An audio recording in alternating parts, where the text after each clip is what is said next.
কথা বলবো। আমার বিষয় যেটা দেওয়া হয়েছে সেটা হচ্ছে পতিত্ব সমুৎপাত তত্ত্ব।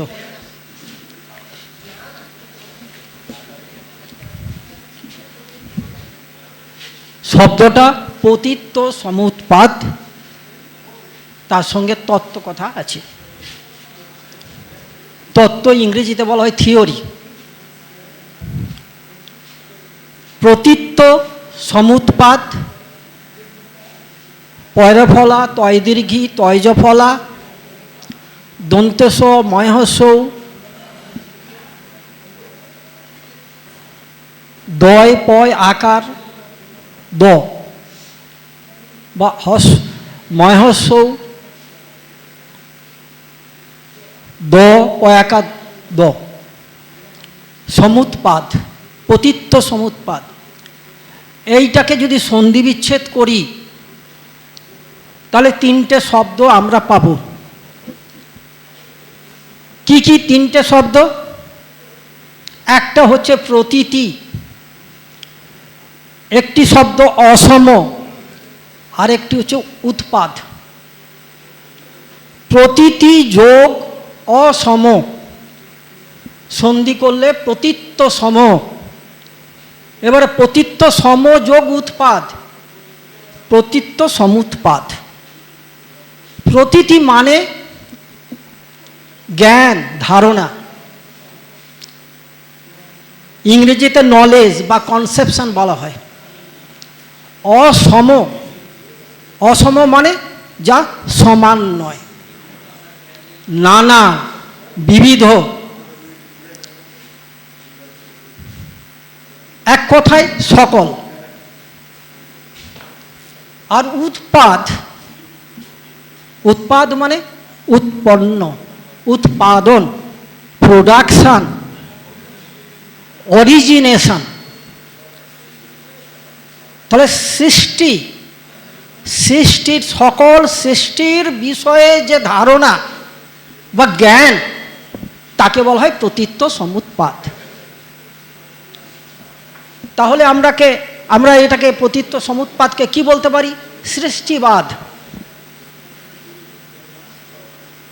কার্যকারণবাদ, পরিণামবাদ, হেতুবাদ, হেতু সামগ্রীবাদ, আপেক্ষিকতাবাদ, সাপেক্ষবাদ। এই শব্দগুলোতে আমরা এই কথাটাকে ব্যাখ্যা করতে পারি। ইংরেজিতে একটা রিলেট বলে শব্দ আছে, কনজুগেশন করলে কি হয়? Relate, related, related. রিলেট শব্দের সঙ্গে যদি নাউন করি আমরা, তাহলে হয় রিলেশন, মানে সম্বন্ধ। রিলেটিভ, আত্মীয়। রিলেটিভলি, আপেক্ষিক। রিলেটিভিটি, সাপেক্ষবাদ। বুদ্ধের ধর্ম হচ্ছে এই সাপেক্ষবাদ, থিওরি অব রিলেটিভিটি। এখন দেখুন, এই যে থিওরি অব রিলেটিভিটি, এই কথাটা আমরা কোথায় শুনেছি? না, আইনস্টাইন পদার্থবিদ্যায় তিনি তার গবেষণা যেখানে করেছিলেন সেখানে এই শব্দটাকে তিনি ব্যবহার করেছেন, এইটা আবিষ্কার করেছেন।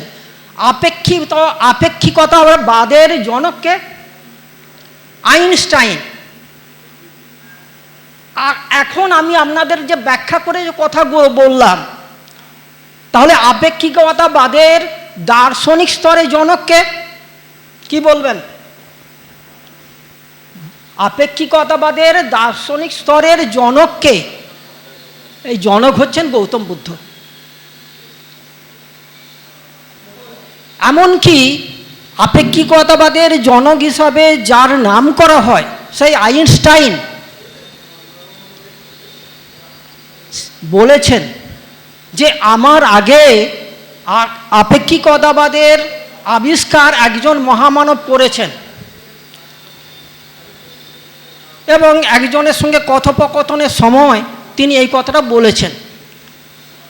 একজন সাংবাদিক তার বাড়িতে গিয়েছিলেন, তার বৈঠকখানায় গিয়েছিলেন, গিয়ে জিজ্ঞেস করছেন যে আপেক্ষিকতাবাদের যে সূত্রটা আপনি আবিষ্কার করলেন,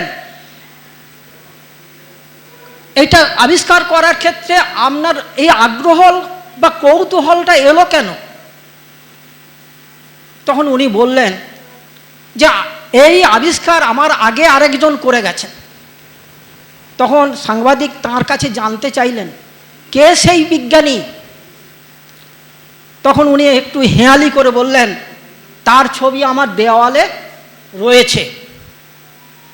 তো যে সাংবাদিক গিয়েছিল সেই সাংবাদিক দেওয়ালের দিকে তাকাচ্ছেন, অনেকের ছবি রয়েছে, তিনি খুঁজে পাচ্ছেন না কে সেই বিজ্ঞানী, যে বিজ্ঞানী আপেক্ষিকতাবাদের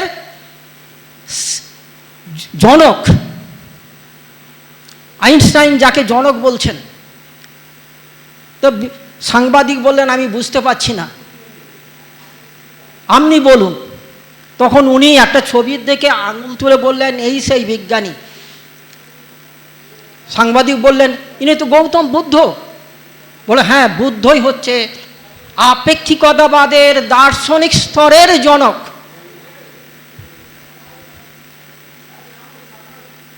এবং বুদ্ধের ধর্ম সম্পর্কে শরদিন্দু বিশ্বাস মহোদয় আপনাদের যে কথাটা বলেছেন, কসমিক রিলিজিয়ান, মহাজাগতিক ধর্ম, এটাও আইনস্টাইন বলেছিলেন।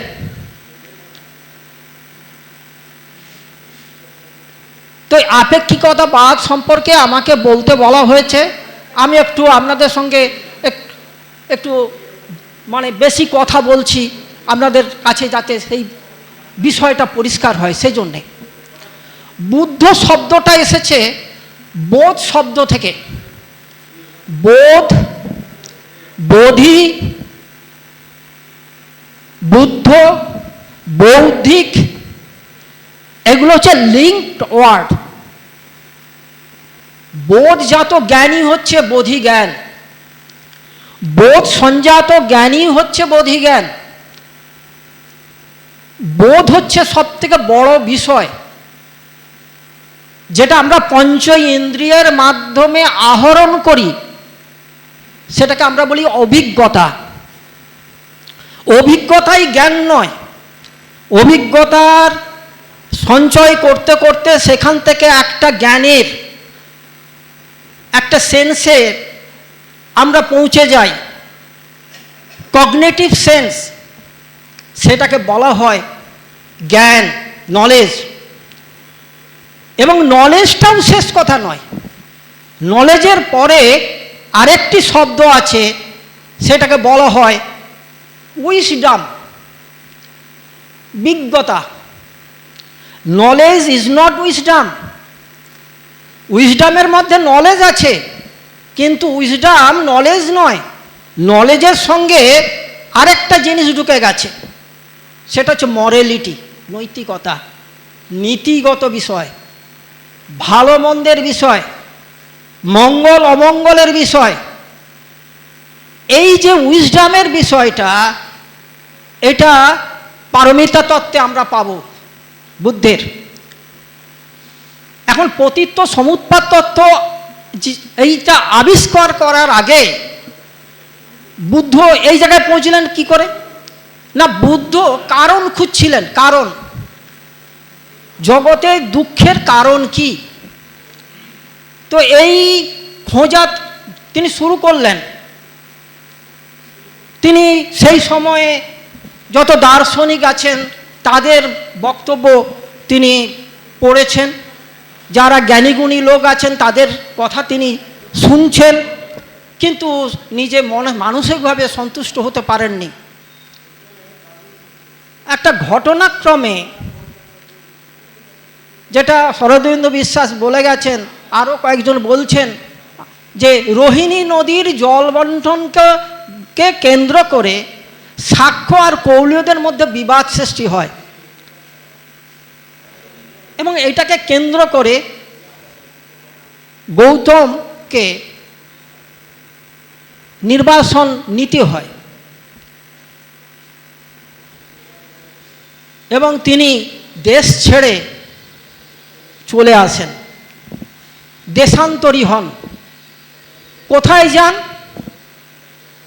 তিনি রাজগীর, যেটা বিহারের মধ্যে পড়ে, সেই রাজগীরের একটা পাণ্ডব পর্বত আছে। আপনারা পাণ্ডবের নাম শুনেছেন, পঞ্চ পাণ্ডব। সেখানে এখানেও দেখবেন একটা পাণ্ডব পর্বত। সেই পর্বতের পাদদেশে এক জঙ্গলে তিনি আশ্রয় নিলেন। পশু পাখি প্রকৃতির মধ্যে তিনি থাকা শুরু করলেন এবং তার গবেষণামূলক কাজ শুরু করলেন। তারপর বিভিন্ন যে জ্ঞানীগুণী ব্যক্তি, তাদের সান্নিধ্যে গেলেন, তাদের বক্তব্য শুনলেন, যোগ সাধনা করতে শুরু করলেন, তপস্যা করা শুরু করলেন, কৃচ্ছ সাধন শুরু করলেন। করতে করতে একটা সময় তার বোধ হলো কৃচ্ছ সাধনের দ্বারা বড় কাজ সম্ভব না। তারপর উরুবিল্লের কাছে, বর্তমান গয়া যেটাকে বলা হয় বুদ্ধ গয়া, সেখানে নৈরঞ্জনা নদীর তীরে এক অশ্বত্থ গাছের তলায় তিনি হঠাৎই একটা আবিষ্কার করে ফেললেন। যে কারণটা তিনি খুঁজছিলেন, সে কারণের উত্তর তিনি পেলেন। সেখানে সুজাতা নাম্নী একজন নারী, তার সন্তান হয়েছে।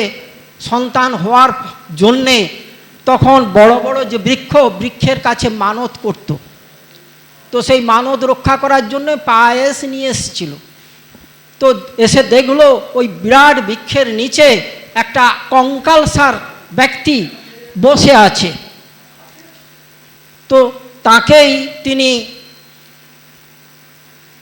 তার আরাধ্য, যার কাছে তিনি মানত করেছেন, তাকে ধরে নিয়ে তার সামনে সেই পায়েসান্ন যে বাটিটি রেখে দিয়ে উনি চলে গেলেন। বুদ্ধের যখন চোখ ফেললেন, তখন দেখলেন তার সামনে একটা পায়েসের বাটি রয়েছে। কঙ্কালসার দেহ, কোনো রকমে উঠলেন, নদীতে গিয়ে স্নান করলেন। স্নান করে এসে সেই পায়েস ভক্ষণ করলেন। শরীর তরতাজা হলো এবং সেই রাত্রে তার ঘুম হলো, সুন্দর ঘুম হলো। ঘুমের মধ্যে তিনি তার উত্তরগুলো পেতে থাকলেন। যে কারণ তিনি এতদিন খুঁজছিলেন, দুঃখের কারণ কি, সেটা পেলেন। যাকে আমরা বলি 4 নোবেল ট্রুথ, 4 মহান সত্য। জগতে দুঃখ আছে, আর দুঃখ যখন আছে তার পিছনে কারণ আছে, আর দুঃখের নিরসনও আছে। এই দুঃখ নিরসন সম্ভব। এই 4 মহাসত্য তিনি জানলেন এবং তার যে মানস শক্তি, সেই মানস শক্তি এতটাই ইমপ্রুভ করেছে, সেটাকে তিনি পরখ করে দেখার চেষ্টা করলেন। যে বাটিটি, সোনার বাটিটি সুজাতা নাম্নী ওই রমণী রেখে গিয়েছিল, সেই বাটির পায়েস খেয়েছিলেন তিনি এবং সেই বাটিটি তিনি ওই নৈরঞ্জনা নদীর জলে ভাসিয়ে দিলেন। এটা আশ্চর্যজনক ঘটনা, এটা অলৌকিক ঘটনা, যেটা আমরা বাস্তবে বলি একটা অলৌকিক বিষয়। কিন্তু বুদ্ধের যে মনঃশক্তির যে জোর, তিনি সেটা পরীক্ষা করলেন। বাটি স্রোতের অনুকূলে না গিয়ে স্রোতের প্রতিকূলে গেল। স্রোতের অনুকূলে বাটিটি গেল না। ঘটনা কি? আপনি কিছু ফেলুন জলে, স্রোতের অনুকূলে ভেসে যাবে, কিন্তু বাটিটি স্রোতের অনুকূলে গেল না, স্রোতের প্রতিকূলে গেল। বুদ্ধ পরীক্ষা করে দেখলেন তার ইচ্ছা শক্তির জায়গাটা কত অটুট রয়েছে। ইচ্ছা শক্তি একটা বড় শক্তি। ইচ্ছা শক্তি একটা মানুষের মৃত্যু পর্যন্ত আটকে দিতে পারে। আপনারা গল্প শুনেছেন, ছেলে থাকে আমেরিকায়, ছেলেকে একটা কথা বলে যাওয়ার তার আছে, মৃত্যুশয্যায় বৃদ্ধ, লোকজনদের বলছে ছেলেকে খবর দাও, ছেলেকে খবর দেওয়া হলো, ছেলের আসতে কয়েকদিন সময়ও নিল। ছেলে এলো, বৃদ্ধ ছেলেকে তার মুখের কাছে ইশারায় ডাকলেন। তারপরে কয়েকটা কি কথা বলার ছিল বললেন, বলার পরে মৃত্যুরতে ঢলে পড়লেন। ইচ্ছা শক্তি মৃত্যুকে পর্যন্ত কিছুক্ষণ আটকে রাখতে পারে। এই ইচ্ছা শক্তির যে পরীক্ষাটা গৌতম বুদ্ধ দিলেন, এটা অলৌকিক বিষয় না। স্রোতের অনুকূলে সবাই যায়, স্রোতের প্রতিকূলে চলাটাই হচ্ছে সব থেকে বড় ব্যাপার। সমাজে যা চলছে আমি সেইভাবেই চললাম, এটা নয়। স্রোতের বিপরীতে, অর্থাৎ যা যুক্তিযুক্ত সেই পথেই যেতে হবে। বুদ্ধে এই কথাগুলো, তার যে অভিজ্ঞতালব্ধ, এই জ্ঞানলব্ধ কথাগুলো তিনি তার সারা জীবনে মানুষকে বলে গেছেন। বলছেন যে ভুল পথে যাওয়ার থেকে, একদল লোক ভুল পথে চলছে, তাদের সঙ্গে চলার থেকে সঠিক যেটা, সেটাকে মাথায় রেখে একা চলা শ্রেয়। 500 লোক একদিকে চলছে, তারা ভুল পথে চলছে, তাদের সঙ্গে চলার থেকে একা চলা শ্রেয়। রবি ঠাকুর লালনের যে গান, সেই গানের সুর নিয়ে যে গানটা লিখলো, যদি তোর ডাক শুনে কেউ না আসে, সেটা আরেকটা প্রেক্ষাপটে তিনি বললেন। বুদ্ধ পথটা সঠিক পথ, এটা উপরে জোর দিলেন। মানুষের সঙ্গে তিনি কথা বললেন, তিনি তার ধর্মের প্রচার করলেন। এবং এটা করতে গিয়ে দেখলাম যে তিনি বোধিজ্ঞান লাভ করার পরে তিনি কাকে সেই জ্ঞানটা শেয়ার করবেন, এই নিয়ে চিন্তা ভাবনা করছেন। তার মাথায় এলো আলার কালামের কথা, যার কাছে একবার তিনি দীক্ষা নিয়েছিলেন। খোঁজ নিয়ে জানলেন আলাল কালাম মারা গেছে। তারপর তার মাথায় এলো আরেকজনের কথা, তার নাম হচ্ছে উদ্ধব রামপুত্র।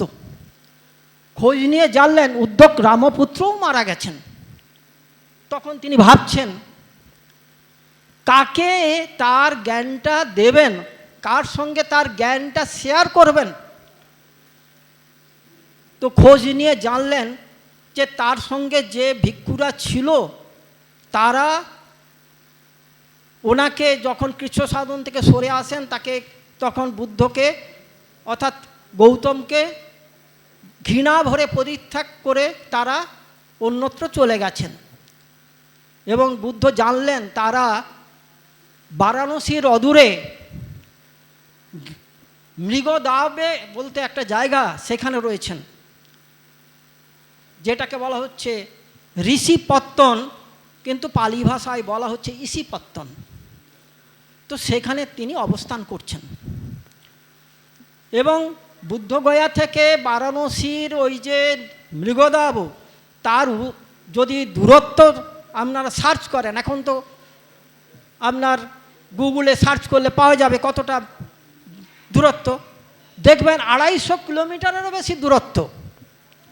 বুদ্ধ সেই সময়, তখন যানবাহন এরকম ছিল না, হেঁটে তিনি ওই জায়গাতে পৌঁছলেন।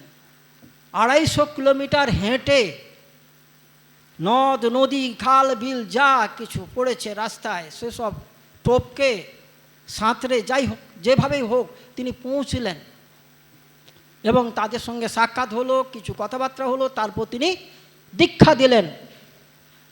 সেই দীক্ষায় তিনি যে কথাটা বললেন, চরত্থং ভিক্ষবে চারিকং বহুজন হিতায় বহুজন সুখায় অত্যানুহিতায় লোকানুকম্পায় আদি কল্যাণ মধ্য কল্যাণ অন্ত কল্যাণ। হে ভিক্ষুরা, তোমরা মানুষের দুয়ারে যাও, প্রয়োজনে ভিক্ষা করো উদরপূর্তির জন্যে, বহুজনের হিত, বহুজনের কল্যাণের জন্য, মঙ্গলের জন্যে এবং ভ্রাতৃভাব প্রচারের জন্যে তাদের শারীরিকভাবে, তাদের শারীরিক কুশল যাতে কুশল অবস্থায় যাতে তারা থাকে, সেগুলোকে তাদের মধ্যে প্রচার করার জন্যে তোমরা তাদের মধ্যে যাও। তোমরা যে কাজটা করবে তার শুরুতে কল্যাণ থাকবে এবং শেষেও কল্যাণ থাকবে। বুদ্ধ যে দীক্ষাটা দিলেন, সেই দীক্ষাটা কি? বহুজন হিতায় বহুজন সুখায়। বুদ্ধের ধর্ম খালি বুদ্ধকে যারা মানে তাদের ধর্ম নয়, বুদ্ধের যে যারা প্রচারক ভিক্ষু যারা, তাদের ধর্ম নয়। যারা বুদ্ধকে আমি মানি বলছেন তাদেরও নয়। এটা বহুজন ধর্ম, এটা বহুজনের ধর্ম। এই বহুজনের মধ্যে যারা বুদ্ধের যে আমরা বুদ্ধের ধর্ম অত সব মানি না, তাদেরও ধর্ম এটা। আমরা ভুল করি যে এই ধর্ম বুদ্ধের নাম করতে হবে, বুদ্ধের তপস্যা করতে হবে, জপ করতে হবে, তপ করতে হবে, তবেই সে বুদ্ধিস্ট হবে। না, এটা বহুজন ধর্ম। মুসলমান তার মধ্যে থাকতে পারে, খ্রিস্টান তার মধ্যে থাকতে পারে, যে ধর্ম মানে না সেও থাকবে। এটি বহুজন ধর্ম। আমাদের মধ্যে এই ভ্রান্তিটা কাজ করছে যে বুদ্ধের ধর্ম মানে বুদ্ধকে যারা মেনে চলে তাদের ধর্ম। তো বুদ্ধ যে এই ধর্মটা মানুষের মধ্যে নিয়ে গেলেন কিভাবে? সেই সময় আরও অনেক ধর্ম ছিল। সেই সময় সেই সব ধর্ম সম্প্রদায়ের সঙ্গে তার কথোপকথন হয়েছে, যুক্তির লড়াই হয়েছে। সেই যুক্তির লড়াইতে তারা বুদ্ধের কাছে বুদ্ধের মতকে মেনে নিয়েছেন এবং বুদ্ধের অনুগামী হয়ে গেছেন। অর্থাৎ একটা ধর্মের সঙ্গে আরেকটা ধর্মের লড়াই হয়েছে। লড়াই মানে হাতিয়ার নিয়ে লড়াই না, যুক্তির লড়াই। সেই যুক্তির লড়াইতে বুদ্ধ জয়ী হয়েছেন। এইটাও একটা লড়াই। আর এটাকে বলা হয় রণ, বা লড়াইকে বলা হয় রণ। আর প্রত্যেকটা রণে একটা নীতি থাকে আর কৌশল থাকে। একটা হচ্ছে রণনীতি আর একটা হচ্ছে রণকৌশল। ভাববেন না যে তীর ধনুক নিয়ে, গুলি বোমা বন্দুক নিয়ে লড়াইটাই লড়াই। যুক্তির লড়াইটাও একটা লড়াই। এটাকে এই রণনীতি এবং রণকৌশল, এইটা বুদ্ধের সময়ে বুদ্ধ এইটাকে ঠিক করেছেন। এই রণনীতি এবং রণকৌশল এটা যদি না ঠিক করা যায়, তাহলে আমরা যে মানুষের কাছে বুদ্ধকে নিয়ে যাবার চেষ্টা করছি আমরা ব্যর্থ হব। কারণ এটা একটা লড়াই। এই লড়াইটা অহিংস পথে লড়াই, এটা হিংসার লড়াই না। আরেকটা হচ্ছে লড়াই হিংসার লড়াই। তীর, তরোয়াল, গুলি বোমা বন্দুকের মধ্য দিয়ে একজনকে বস্তুতা স্বীকার করানো, এটা একটা লড়াই, হিংসা। বুদ্ধ হিংসাকে গ্রহণ করেননি, অহিংসাকেই গ্রহণ করেছেন, প্রতিহিংসাকে বাতিল করেছেন। অহিংসা হচ্ছে হিংসার থেকেও আরও বেশি শক্তিশালী। অহিংসা হিংসার থেকেও শক্তিশালী। সাময়িক অহিংসা হিংসার থেকে আরও বেশি শক্তিশালী। অর্থাৎ বুদ্ধ যে অস্ত্রটা নিয়েছিলেন, অহিংসার অস্ত্র, সেই অস্ত্রটা হচ্ছে হিংসার অস্ত্রের থেকেও শক্তিশালী। এইগুলো যদি আমরা আমাদের চিন্তাভাবনায় না আনতে পারি তাহলে আমরা এগোতে পারবো না। বিচার পরিবর্তনের কাজ বুদ্ধ করেছিলেন। বুদ্ধের হাতে কোনো অস্ত্র ছিল না, একটা ভিক্ষাপাত্র ছিল। এই নিয়ে একটা দুটো বাড়িতে ভিক্ষা করতেন, সেদিনের হয়ে গেল, তারপরের দিন আবার ভিক্ষা করতেন। সঞ্চয় করতেন না, প্রতিদিনে ভিক্ষে করতেন, অর্থাৎ উদরপূর্তির জন্য যেটুকু দরকার সেটা নিতেন, বেশি নিতেন না। তার হাতে অস্ত্র ছিল না, কিন্তু তিনি কি কাজটা করেছিলেন? বিচার পরিবর্তন। বিচার পরিবর্তনই হচ্ছে সব পরিবর্তনের মূল। পৃথিবীতে যত পরিবর্তন হয় সেই পরিবর্তনের মূল হচ্ছে বিচার পরিবর্তন। ইডিওলজি সব থেকে পাওয়ারফুল উইপন। ইডিওলজি যদি আপনার না থাকে এবং সেটাকে সঠিকভাবে আপনি যদি সেই অস্ত্রকে ব্যবহার করতে না পারেন, তাহলে আপনি এগোতে পারবেন না।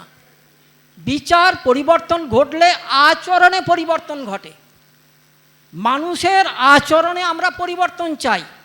তাহলে আচরণে পরিবর্তন ঘটাতে গেলে, একটা চোরকে সাধু বানাতে গেলে, একটা মিথ্যেবাদীকে সৎ বানাতে গেলে, তাহলে তার কি করতে হবে? এই যে মাথায় যে ভুল চিন্তাভাবনাগুলো, বিচারধারা তার মাথার মধ্যে রয়েছে, সেইটাকে পাল্টে দিতে হবে। সেটা যখন পাল্টে যাবে তখন তার আচরণ পাল্টে যাবে। বিচার আচার, আচার বিচার আমরা বলে থাকি। অর্থাৎ বিচার পরিবর্তন ঘটলে তার ব্যবহারে পরিবর্তন ঘটে। আর আমাদের বাসগুলোর পিছনে লেখা থাকে, আপনার ব্যবহারই আপনার পরিচয়। তাই তো? আপনার ব্যবহারই আপনার পরিচয়। তো এই যে দর্শন, এই দর্শন দিয়েছিলেন গৌতম বুদ্ধ। আমি এতক্ষণ পঠিত্য সমুৎপাদ তত্ত্বের যেটা আমাকে দেওয়া হয়েছে এইটা বললাম, আমি আর বেশি কিছু বলবো না। এর সঙ্গে আরেকটা বিষয় হচ্ছে জন্মান্তরবাদ, অর্থাৎ পুনর্জন্মের বিষয়। এটা একটা জটিল বিষয়। বুদ্ধ কোথাও বলছেন যে পুনর্জন্ম নেই, আবার বলছেন পুনর্জন্ম আছে। বাবা সাহেবের অনুগামী, এই মানে বুদ্ধের অনুগামী বাবা সাহেব, তিনি বেশ কিছু জায়গায় বলছেন আমি পুনর্জন্মে বিশ্বাস করি, বলছেন একদম। এমনকি বুদ্ধ এবং তার ধর্ম বইতে তিনি পুনর্জন্মের উপরে কিছু বলেছেন, বুদ্ধকে কোট করে বলেছেন। সেখানে যে কথাগুলো বলেছেন সেটা হচ্ছে যে আমাদের শরীর 4টি ভৌত দিয়ে তৈরি। 4টি ভৌত, ভৌত মানে বস্তু দিয়ে তৈরি। আপনারা যদি খেয়াল করেন যে ফিজিক্স বলে একটা সাবজেক্ট আছে, পদার্থবিজ্ঞান, ক্লাস 7-8 পড়ানো হয়। পদার্থবিজ্ঞান, রসায়ন আর হচ্ছে জীবনবিজ্ঞান, ক্লাস 9 ভাগ হয়ে গেছে। তো পদার্থবিজ্ঞানে বলা হচ্ছে যে বস্তুর কিছুটা ভর আছে, কিছুটা জায়গা জুড়ে থাকে, সেটা হচ্ছে ভৌত। তো সেই হিসাবে বুদ্ধ 4টি ভৌতের কথা বলছেন। কি কি সেই 4টি ভৌত? ক্ষিতি, অপ, তেজ, মরুত। ক্ষিতি, অপ, তেজ, মরুত। ক্ষিতি মানে তো জানেন আপনারা, অপ মানে হচ্ছে জল, তেজ মানে আগুন, তাপ, আর হচ্ছে মরুত, বাতাস।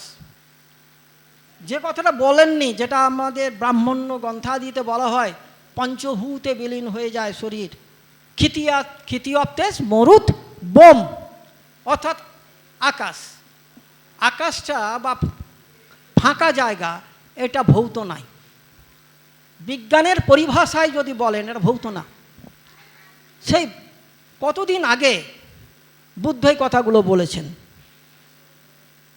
তো বলছেন যে একটা মানুষ যখন মারা যায় তখন তার শরীরের এই যে উপাদানগুলো তা আবার প্রকৃতিতে চলে যায়। আবার যদি সেই উপাদানগুলো কোনো শরীরের মধ্যে সমানুপাতে যদি আবার কোনো শরীরের মধ্যে আসে, তাহলে তার চিন্তার সমতার, তার পুনর্জন্মের বিষয়টি সামনে আসে। এটি আর অসম্ভব বিষয়। ক্ষিতি, অপ, তেজ, মরুত, বোম, ধরুন আপনারা যে শরীর আছেন, আপনাদের শরীরে যে জল আছে, পটাশিয়াম আছে, সোডিয়াম আছে, বিভিন্ন মিনারেল আছে, তারপরে অন্যান্য যে বস্তু সেগুলো যে অনুপাতে আছে, ঠিক ওই একই অনুপাতে আরেকটা শরীর যদি আসে তার মধ্যেই সিমিলারিটিতে আসতে পারে। এটাকেই উনি বলছেন পুনর্জন্ম।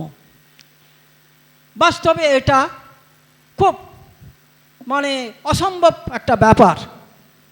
তো এই যে প্রভিশনটা উনি রেখে গেছেন, তো এটা হচ্ছে আমি খুব সংক্ষেপে এইটা বললাম। এর সঙ্গে বলেছেন যে আপনি ভাষার উপরে বলুন। তো এখানে যে ভিক্ষুরা ছিলেন, সুমন পাল ভিক্ষু, উনি পালি ভাষায় পড়ান কলকাতা বিশ্ববিদ্যালয়ে, ওনারা সব চলে গেলেন। দেখুন, ভাষা হচ্ছে একটা খুব গুরুত্বপূর্ণ বিষয়, শব্দ হচ্ছে গুরুত্বপূর্ণ বিষয়। শব্দকে হত্যা করা যায় না। এই যে আমি কথাগুলো বলছি, আপনারা কি এই কথাগুলোকে হত্যা করতে পারবেন? আপনাদের কানে যাচ্ছে, আপনারা শুনছেন, এই কথাগুলোকে কি আপনারা হত্যা করতে পারবেন? পারবেন কি? শব্দকে হত্যা করা যায় না। শব্দকে হত্যা করা যায় কিভাবে? শব্দগুলো আমার মাথায় মধ্যে রয়েছে, শব্দগুলো আমার মুখ দিয়ে বেরোচ্ছে, তাহলে আমাকে হত্যা করতে হবে। নতুবা এই যে পুঁথিপুস্তকে যে শব্দ আছে, এই পুঁথিপুস্তক পুড়িয়ে ফেলতে হবে। কিন্তু মানুষের মাথার মধ্যে যদি থেকে যায়, তাকে হত্যা করবেন কিভাবে? সেক্ষেত্রে সেই ব্যক্তিকে মেরে ফেলতে হবে। আমাদের ভারতবর্ষে এই জিনিসটাও হয়েছে, প্রচুর মানুষকে কচুকাটা করা হয়েছে, বিশেষ করে বৌদ্ধ ভিক্ষুদের। পুঁথিপুস্তক তো ধ্বংস করা হয়েছেই, তাদেরকে হত্যা করা হয়েছে। এইভাবে শব্দকে, বিচারকে, একটা জ্ঞানকে ধ্বংস করার চেষ্টা করা হয়েছে।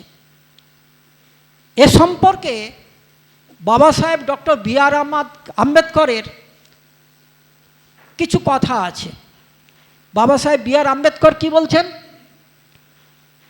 উনি বলছেন যে ব্যক্তির মৃত্যু ঘটে, তার আদর্শেরও মৃত্যু ঘটে, তার বিচারেরও মৃত্যু ঘটে। এই কথাগুলো যে প্রসঙ্গে উনি বললেন সেটা হচ্ছে ইটালির এক দার্শনিক ম্যাথসিনি একটা কথা বলেছিলেন, ব্যক্তির মৃত্যু হয়, তার আদর্শের মৃত্যু হয় না। ব্যক্তির মৃত্যু হয়, তার আদর্শের মৃত্যু হয় না। তো বাবা সাহেব সেই কথার প্রত্যুত্তরে বললেন যে ব্যক্তির মৃত্যু ঘটে, তার আদর্শেরও মৃত্যু ঘটে। Man is mortal, so his ideas. মানুষই তো মরণশীল, তার বিচারও মরণশীল। অনেক বিচার সেগুলো মারা গেছে, ধ্বংস হয়ে গেছে, আমরা জানি না। যেগুলো লিখিত আকারে আছে, যেগুলো আপনার বিভিন্ন জায়গায় খোদাই করা আছে, সেই বিচার থেকে গেছে। আপনারা জানেন যে লিঙ্গায়েত ধর্ম বলে একটা ধর্ম আছে দক্ষিণে। সেই যে ধর্ম, বাসবন্যা এই ধর্ম মানুষের মধ্যে নিয়ে এসেছিলেন। তো তাদের উপর অত্যাচার হয়েছে। তাদের কিছু লেখা, সেই লেখাগুলো কিছু কিছু মানুষ সংরক্ষণ করে রাখতে চেয়েছে, পারেনি। এমন হয়েছে যে কিছু লোক সেই লেখাগুলো, সেই সময় যেভাবে সেগুলো লেখা হয়েছে, সেগুলো দেয়াল খুঁড়ে দেয়ালের মধ্যে রেখে দিয়েছে। তো তার যে পরিবারের লোকজনেরা সেই দেয়ালের কাছে গিয়ে প্রণাম করে, সেখানে গিয়ে পূজা অর্চনা করে। তো একজন লোকের কৌতূহল হলো, আরে এরা দেয়ালকে পুজো করে কেন? দেয়ালে কি আছে? তো তাদেরকে বুঝিয়ে শুনে ওই দেয়ালটাকে খোঁড়া হলো। খোঁড়ার পরে কিছু গ্রন্থ বেরিয়ে এলো। সেই গ্রন্থ বেরিয়ে আসার পরে লিঙ্গায়ত ধর্ম সম্পর্কে আমাদের কিছু ধারণা আমরা পেয়েছি এবং মানুষ কিছু ধারণা পেয়েছে। অর্থাৎ ধ্বংসের যে কাজ সেটাকে আটকানোর জন্যে তার অনুগামীরা এই কাজটি করেছিল। অর্থাৎ একটা ধ্বংস কাজ চলেছে। এই ধ্বংস কাজ করতে করতেও বিচারধারা কিছু থেকেছে। আজকে আমরা এই লোকজনেরা আজকে চর্চা করতে বসেছি। তো বাবা সাহেব বললেন যে মানুষই মরণশীল, তাহলে তার বিচারও তো মরণশীল। কিন্তু তার সঙ্গে সঙ্গে একটি শর্তকে তিনি চাপিয়ে দিলেন। বললেন, গাছ যেমন জল ছাড়া বাঁচে না, বিচার প্রচার ছাড়া বাঁচে না, বিচার প্রচার ছাড়া বাঁচে না।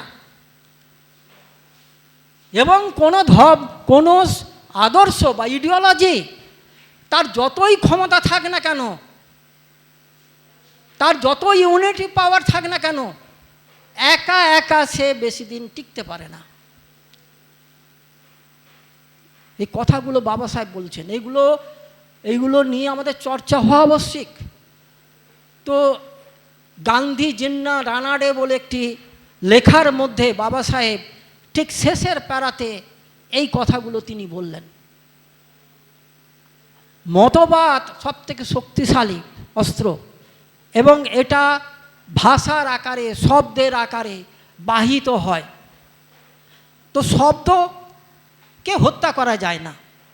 ধ্বংস কাজ হয়েছে কিন্তু শব্দগুলো থেকে যায়। এমনকি যে হত্যা করে সে সেই শব্দকে বহন করে। ব্রাহ্মণ্য যে শাস্ত্রগুলো রয়েছে, বেদ, উপনিষদ, পুরাণ, গীতা, মহাভারত ইত্যাদি ইত্যাদি, এইগুলো হচ্ছে প্রমাণ। এই গ্রন্থগুলোর মধ্যে এই বিচারগুলো রয়ে গেছে, এই কথাগুলো রয়ে গেছে। যেমন রামায়ণ যদি আপনি পড়েন, রামায়ণে দেখবেন অযোধ্যা কাণ্ডে বুদ্ধকে চোর বলা হয়েছে। এবার আপনি বলুন, রামায়ণ আগে না বুদ্ধ আগে? যদি বুদ্ধকে চোর বলা হয় তাহলে বুদ্ধ আগে, তাই না?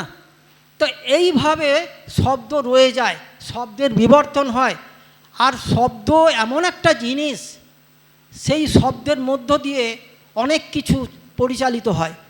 আপনারা এই যে সংস্কৃত ভাষার উপরেও আপনি শুনেছেন যে সংস্কৃত ভাষার আগে পালি, প্রাকৃত এই সমস্ত ভাষাগুলি ছিলেন। পীযূষবাবু বলেছেন, আপনার শরদিন্দু বাবু আর এও বলেছেন, ওই সুমন পাল ভিক্ষুও বলেছেন। দেখুন, পালি ভাষায় ব্যঞ্জন বর্ণ হচ্ছে 8খানা, আর ব্যঞ্জন বর্ণ হচ্ছে 33খানা, স্বরবর্ণ হচ্ছে 8খানা। কি কি আছে? অ, আ, হস্যি, দীর্ঘি, হস্য, দীর্ঘ, এ, ও। কি কি নেই?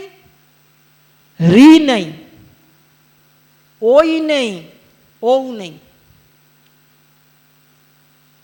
আমরা বাংলা ভাষায় যে স্বরবর্ণ আছে সেখানে আমরা কি বলি? অ, হস্যি, দীর্ঘি, রি, এ, ওই, ও, ঔ। মোট 11খানা। যদি লিকে ধরি তাহলে হবে 12খানা। বিদ্যাসাগর এই 12খানা স্বরবর্ণ তার বর্ণ পরিচয় বইতে লিখেছেন। তার এক বন্ধু, বিদ্যাসাগরের থেকে 2-2.5 বছর বয়সে বেশি, বিদ্যাসাগরের জন্ম 1820 সালে, তার জন্ম 1817 সালে। তার নাম মদনমোহন তর্কালঙ্কার। তিনি শিশু শিক্ষা বলে একটি বই লিখেছিলেন। সেই বইয়ে স্বরবর্ণ লিখছেন 16খানা। 2-2.5 বছরের তফাৎ এবং বন্ধু দুজনেই।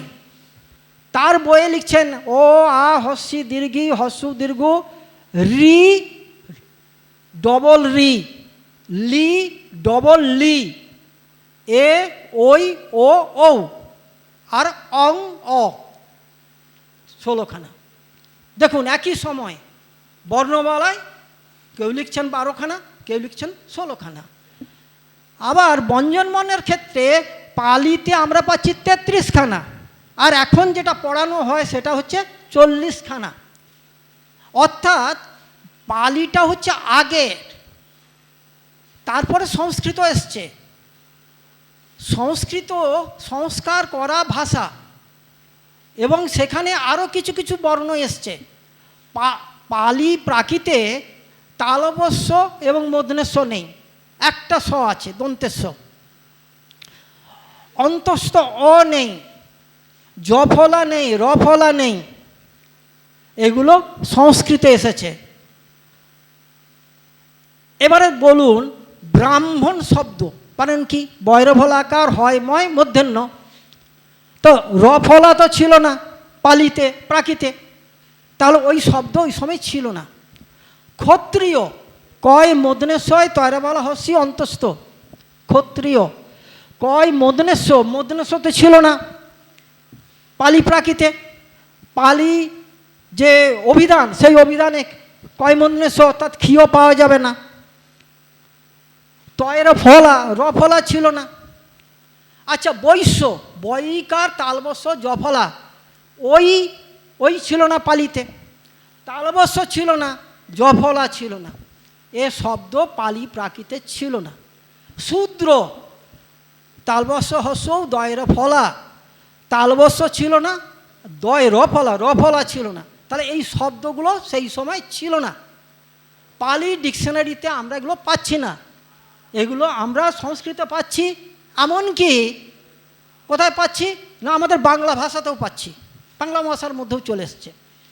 কয় মূর্ধন্যস্বর সংযুক্তি ক্ষীয় হচ্ছে, এটা আমরা সংস্কৃত অভিধানে পাবো, বাংলা অভিধানে পাবো, কিন্তু সংস্কৃত অভিধানে আপনি পাবেন না কয় দন্তেশ্বয় কয় তালবস্যয় সংযুক্তি। শব্দ তো আছে।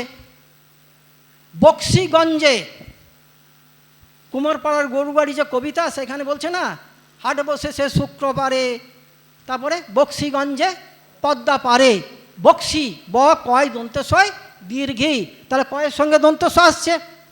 নকশা নকশি দন্তেশ্ব তালবস্য আসছে, এইগুলো কোথায় নেই? সংস্কৃতে নেই। তাহলে এই যে শব্দের যে যুক্তাক্ষর, এগুলো কোথায় পাবো? এগুলো ফার্সি ভাষায় পাবো, আরবি ভাষায় পাবো। সেই জন্যে বক্সিগঞ্জে, বক্সি এটি সংস্কৃত শব্দ নয়, এটি ফার্সি শব্দ। অর্থাৎ শব্দই বলে দেয় যে কোনটা কোথা থেকে এসেছে। শব্দ এতটাই মহত্বপূর্ণ। আমরা যে বাবা বলি, কাকা বলি, মামা বলি, দাদা বলি, এগুলো সংস্কৃত ভাষায় নেই, বাংলা ভাষায় আমরা ব্যবহার করি, কিন্তু এগুলো ফার্সি ভাষার শব্দ। কম বেশি, নরম গরম, এগুলো ফার্সি ভাষার শব্দ। রায়, মজুমদার, তালুকদার, সরকার, হাজরা, আপনার হালদার, এই যে শব্দগুলো, এই শব্দগুলো হচ্ছে ফার্সি ভাষার শব্দ, এগুলো ফার্সি ভাষা থেকে এসছে। এইগুলো বলে দেয় কোন ভাষা থেকে এসছে। আজকে আমরা আমাদের বাড়িতে বাবা বলি, কাকা বলি, মামা বলি, এটা তো মুসলমানি ভাষা, হিন্দু মুসলমানি শব্দ, গর্ব করি, হিন্দু হিন্দু করি, হিন্দু তো মুসলমানি শব্দ। তো এই শব্দগুলো আমাদের নিত্য ব্যবহার্য শব্দের পরিণত হয়ে গেছে। শব্দ বলে দেয় এইগুলোকে, এই তার গমনাগমনটা বলে দেয়, কোথার থেকে এসেছে, কিভাবে ব্যবহৃত হচ্ছে। আমরা জমি বলি, জায়গা বলি, দাগ বলি, খতিয়ান বলি, পর্চা বলি, মৌজা বলি, পরগনা বলি, 24 পরগনা, পরগনা। তো এই যে শব্দগুলো, এই শব্দগুলো হচ্ছে ফার্সি শব্দ। বহু ফার্সি শব্দ আমাদের বাংলাতে ঢুকে গেছে। তাহলে শব্দ আমাকে বলে দিচ্ছে যে এর রুটটা কোথায়। এই যে ভগবান শব্দ বলি, ভগবান শব্দটা কি? ভগবান শব্দটা আমরা গৌতম বুদ্ধকে বলি ভগবান বুদ্ধ। আজকে ওই শব্দর মানে হয়ে গেছে ঈশ্বর, গড।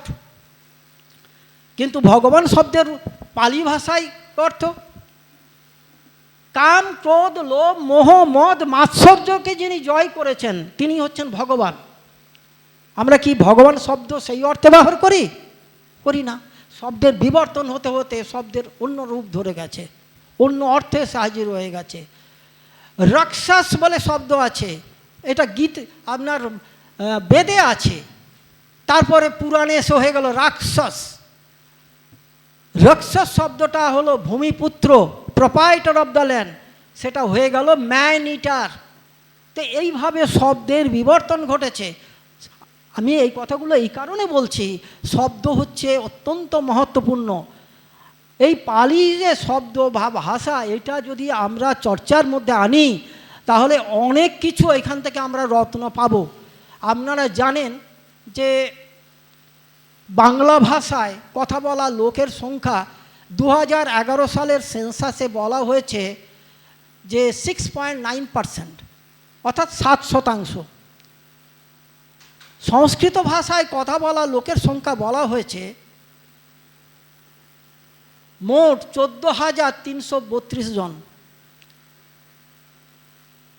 মোট 14,000, 14,500 লোক সংস্কৃত কথা বলছে। এবং জনসংখ্যানুপাতে এই যে পার্সেন্টেজটা, এটা হচ্ছে 0.0012%, অর্থাৎ 10,000 লোকে একজন সংস্কৃত কথা বলে। এবং এটা বাস্তবে মেলে না। কি মেলে কি? কিন্তু সেন্সাস যেহেতু বলছে, আমি সেই সেন্সাসের কথাটা বলছি। এবারে দেখুন যে কেন্দ্র সরকার যে শিক্ষা ব্যবস্থায় সেন্ট্রাল ইউনিভার্সিটিগুলো আছে, কেন্দ্র চালিত যে কেন্দ্রীয় বিশ্ববিদ্যালয়গুলো আছে, সেই বিশ্ববিদ্যালয়ে সংস্কৃত ভাষায় পঠন পাঠনের জন্যে প্রায় 24খানা সেন্ট্রাল ইউনিভার্সিটিতে বাংলা এই সংস্কৃত ভাষা পঠন পাঠন হয়। আর বাংলা ভাষায় পঠন পাঠন হয় প্রায় 10খানা ইউনিভার্সিটিতে, সেন্ট্রাল ইউনিভার্সিটিতে। এই কলকাতা বিশ্ববিদ্যালয়, রবীন্দ্র ভারতী বিশ্ববিদ্যালয়, এইগুলো হচ্ছে সেন্ট্রাল ইউনিভার্সিটি নয়, এগুলো রাজ্য বিশ্ববিদ্যালয়। আমি সেন্ট্রাল ইউনিভার্সিটির কথা বলছি। তাহলে দেখুন যে বাংলা ভাষায় আমরা 7% মানুষ কথা বলি, প্রতি সকাল থেকে সন্ধ্যে পর্যন্ত আমরা বাংলা ভাষায় কথা বলি। আমাদের শিক্ষাদানের জন্যে কেন্দ্রীয় সরকার বরাদ্দ রেখেছে মাত্র 10খানা বিশ্ববিদ্যালয়। আর যে ভাষাটা মৃত ভাষা, সেই ভাষার পিছনে টাকা ঢালছে এবং 24খানা বিশ্ববিদ্যালয়ে, কেন্দ্রীয় বিশ্ববিদ্যালয়ে তার পঠন পাঠন হচ্ছে একটা মরা ভাষাকে বাঁচিয়ে রাখার জন্যে। কি স্বার্থ? কি স্বার্থ? আমরা এগুলো বুঝবো না? এগুলো তো আমাদের বুঝতে হবে। পালি ভাষা যদি সরকার গুরুত্ব দিত তাহলে পালি ভাষাতে আরও বেশি গবেষণা করতে পারত। পালি ভাষার থেকে আমরা সেই সময় প্রাচীন ভারতের অনেক কিছু জানতে পারতাম। ভাষা তো অনেক কিছু বহন করে নিয়ে যায়, সেইটা আমরা বুঝতে পারতাম। অর্থাৎ ভাষা হচ্ছে এরকম বিষয়। আচ্ছা, এরপরে আমি একটা কথা বলে শেষ করে দেবো, অনেকক্ষণ বলেছি আমি। সেটা হচ্ছে দেখুন, একটা যখন শিশু জন্মায়, শিশু তো একটা কান্না বলে, একটা চিৎকার করে, সে যাই হোক, সেটা কোথা থেকে? সেটা এই কণ্ঠোচ্চারিত আওয়াজ। শেষ করে দেবো? ও দিলীপবাবু বলবেন। আচ্ছা, কণ্ঠোচ্চারিত শব্দ। এখন ভাষার যে সংজ্ঞা আছে, ডেফিনেশন, সেই ডেফিনেশনে কি বলছে না, কণ্ঠোচ্চারিত অর্থপূর্ণ ধ্বনি হচ্ছে ভাষা। কণ্ঠোচ্চারিত হতে হবে এবং যে ধ্বনিটা, সেটার একটা অর্থ থাকতে হবে, তবেই তাকে ভাষা বলা যাবে। তো যখন শিশু জন্মাচ্ছে, সে যে আওয়াজটা করছে, সে আওয়াজটা আমরা বুঝতে পারি না। আমরা বলি কাঁদছে, পৃথিবী, বিশাল পৃথিবীতে সে এসে হাজির হয়েছে, সুতরাং সে কাঁদছে, এটাই বলি। সেটা কণ্ঠোচ্চারিত। তারপর তার কণ্ঠযন্ত্র উন্নত হয়। কণ্ঠযন্ত্রে কী আছে? একটা জীব আছে, আর কি আছে? তালু আছে, মাড়ি আছে, মাড়ির সঙ্গে দাঁত লাগানো আছে, আর এই ঠোঁট দুটো আছে। তাহলে কণ্ঠ, তালু, মূর্ধা, দন্ত, ওষ্ঠ, এই যে 5টা জায়গায় জীবের স্পর্শ লেগে আমরা শব্দগুলো উচ্চারণ করছি, বর্ণ উচ্চারণ করছি। একটা শিশু জন্মানোর পরে সে কণ্ঠোচ্চারিত আওয়াজ আসছে, তারপরে সে আলতো আলতো করে কিছু কথা বলে, যে কথাগুলো বলে তার পরিচয়াত্মক শব্দ সেগুলো। বাবা মা নিকটজনদের নাম কি বলে? বাবা বলে, মা বলে, হ্যাঁ, আরবিতে কি বলে? আব্বা বলে, আম্মা বলে, ইংরেজিতে কি বলে? ফাদার বলে, মাদার বলে, পাপা বলে, মাম্মা বলে, মাই বলে, আই বলে। দেখবেন এই যে শব্দগুলো পৃথিবীর যত সব ভাষায়, এই শব্দগুলো কণ্ঠোচ্চারিত এবং ওষ্ঠোচ্চারিত শব্দ। প ফ ব ভ ম এগুলো হচ্ছে ওষ্ঠোচ্চারিত শব্দ। এইটা হচ্ছে একটা নিয়ম, একটা প্রকৃতির নিয়ম। আমি যে কথাগুলো বললাম এগুলোর দ্বারা আপনারা বুঝতে পারছেন যে এই যে বিষয়টা, এটা তো প্রকৃতিগত বিষয়। ভিন্নতা এসেছে কিছু কিছু ক্ষেত্রে, ভিন্নতাটা কি? কণ্ঠোচ্চারিত হয়েছে, কিন্তু আমরা যেখানে বাবা বলছি, কেউ বলছে ফাদার, কেউ বলছে পাপা, সেগুলোও আপনার ওষ্ঠোচ্চারিত বর্ণ। তাই এইভাবে এই যে বৈশিষ্ট্যগুলোকে ধরলে, এবং আরও আছে কিছু যেগুলো আমি বলতে গেলে আপনাদের অনেক অধৈর্য তৈরি হবেন আমরা এই কথাগুলো এই কারণে বলছি, যারা এইটা নিয়ে চিন্তাভাবনা করতে চান তাদের মাথায় কিছু খোরাক দিয়ে দেওয়া, যে তারা এটা নিয়ে আরও যদি কিছু চিন্তাভাবনা করতে চান তাহলে তাদের ক্ষেত্রে সেটা সহায়ক হবে। সেই জন্য আমি কথাগুলো বললাম। খুব উঁচু মানের কিছু কথা, উঁচু মানের বললেও এগুলো খুব উঁচু মানের ব্যাপার না, খুব সাধারণ বিষয়। তো ভাষা হচ্ছে এরকম, সেই ভাষা আমাদের যদি হাতিয়ার করতে হয় তাহলে আমরা ভাষাশাস্ত্রের ব্যবহার করতে পারি। ভাষাশাস্ত্র হচ্ছে যুক্তিশাস্ত্র। ভাষাশাস্ত্রের ক্রিয়াকারক সম্পর্ক একটি আছে, আপনারা কারক পড়েছেন, হ্যাঁ? বাক্যে ক্রিয়ার সঙ্গে অন্যান্য নামপদের যে সম্বন্ধ সেটাই হচ্ছে কারক বলা হয়, ঠিক আছে? তো এখানে কর্তা, কর্ম, করণ, সম্প্রদান, অপাদান, অধিকরণ, এই যে কারক, এই কারকের ব্যবহার আপনি যদি করেন, ক্রিয়াকারকের ব্যবহার এটাই করা হয়, যুক্তিবিজ্ঞানে এটাই করা হয়, আইন বিজ্ঞানে এটাই করা হয়, এইটাকে ব্যবহার করে সত্যকে পৌঁছানো হয়। তো এই যে শাস্ত্র, ভাষাশাস্ত্র, সেই ভাষাশাস্ত্র আমরা বুদ্ধের থেকে শিখতে পারি। বুদ্ধ এইটাকেই ব্যবহার করেছেন, সুচারুরূপে ব্যবহার করেছেন, এবং মানুষের মধ্যে তিনি তার বিচারধারাকে নিয়ে যেতে পেরেছেন, মানুষের আচরণ পরিবর্তন ঘটাতে পেরেছেন। আমি এখানেই শেষ করছি। আপনারা ধৈর্য ধরে আমার অনেক কথাই শুনলেন, সেই জন্য আপনাদেরকে ধন্যবাদ দেব না, আপনাদের কাছে আমি কৃতজ্ঞতা প্রকাশ করছি। এই বলে আমার বক্তব্য শেষ করছি।